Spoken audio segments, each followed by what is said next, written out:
అయ్యా అయ్యా అయ్యప్ప హరిహర తనయా అయ్యప్ప స్వామి శరణం అయ్యప్ప శబరిగిరివాస అయ్యప్ప.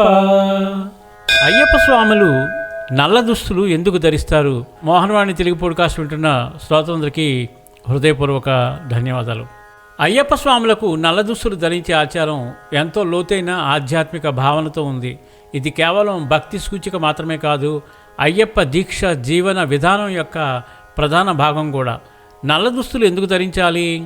సంయమనం సూచన. నల్ల రంగు సాదాసీదా జీవనాన్ని సూచిస్తుంది. దీక్ష సమయంలో భక్తుడు అన్ని సుఖాలను, అహంకారాన్ని, విలాసాన్ని విడిచి ఆత్మ నియంత్రణలో జీవించాలి అని అర్థం. భౌతిక ఆకర్షణల నుండి విముక్తి. నల్ల రంగు అందరినీ సమానంగా చూపిస్తుంది. అందం, ప్రతిష్ట, సంపదల భేదం లేకుండా దీక్షలో వ్యక్తి తనను తాను దేవునికి అర్పిస్తాడు. అయ్యప్ప స్వామి రూపాన్ని సూచిస్తుంది.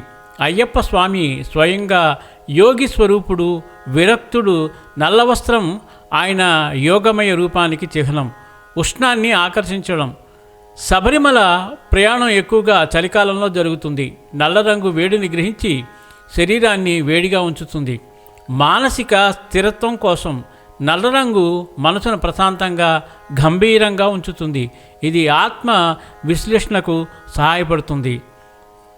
ఆచారం ఇలా చెబుతుంది: అయ్యప్ప దీక్ష అనేది కేవలం శరీర నియమం కాదు, అది మనసు, ఆత్మ నియమం. నల్ల వస్త్రం ధరించడం అనేది మనలోని అంధకారాన్ని దహించే జ్ఞానదీపం వెలిగించడం వంటిది. సారాంశం: నల్ల దుస్తులు భక్తి మరియు నియమం మరియు సమానత్వం మరియు ఆత్మశుద్ధికి సరి సమానం. చాలామంది దీన్ని శ్రీ ధర్మశాస్త్ర ఆజ్ఞగా పాటిస్తారు, కానీ దాని వెనుక ఉన్న సారాంశం మనలోని లోభం, కోపం, అహంకారం అనే అంధకారాన్ని తొలగించడం. అందుకే శబరిమల వెళ్ళేవాళ్ళు అయ్యప్ప స్వామి దీక్షలో ఉన్నప్పుడు నల్ల దుస్తులను ధరిస్తారు. స్వామియే శరణమయ్యప్ప. సర్వేజన సుఖినో భవంతు, లోకా సమస్త సుఖినో భవంతు. ధన్యవాదాలు. స్వస్తి.